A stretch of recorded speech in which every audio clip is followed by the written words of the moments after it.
This is one of my favorite questions to talk about because Slim and Curly are obviously what we would call in literature dramatic foils. And dramatic foils are characters who are intentionally sort of placed near one another or given some sort of similarities, but we're also supposed to view them through some specific lens that allows us to see something incredibly different about the two. And so I kind of give you here that they have this in common. They have a sense of power. Slim has a sense of power, and Curly has a sense of power, and we got that in chapter two, and we saw that continued through the rest of the piece. We understand that both of them have some sense of authority or power on the ranch. That's their similarity. But how they differ is in pretty much every other way. How they earned their power or received their power, how they use their power is 100% different. And I think, again, if you really paid attention as we read, if you were really kind of digging into these characters, you understood what that difference is.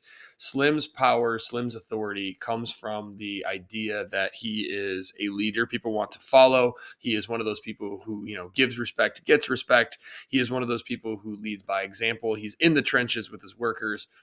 There's a phrase that called him the prince of the ranch, that his words were law. They trusted him on everything. And that just seemingly comes from doing the work of being a leader. Curly is, as a dramatic foil, the exact opposite in that regard. He is someone who has power because of his position close to, or his proximity to authority. And by that, I mean he is the boss's son. And being the boss's son gives you some authority based on just that position of power.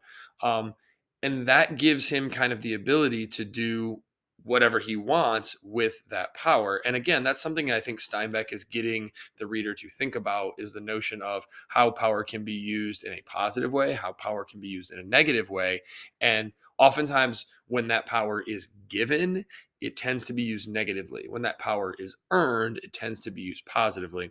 And I think that that's really the main difference that we see between those two.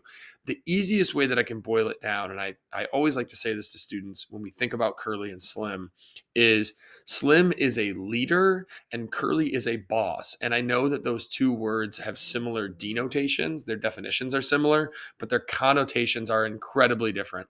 A leader is one who is, again, in there with the people that he is leading. He is doing the things that he's asking his followers to do. He's not asking them to do anything that he wouldn't be willing to do himself. Curly, on the other hand, is that boss. He gives the instructions because he has power, and he doesn't do anything that shows those below him that he is, in fact, in this with them. And that's the biggest difference between Slim and Curly.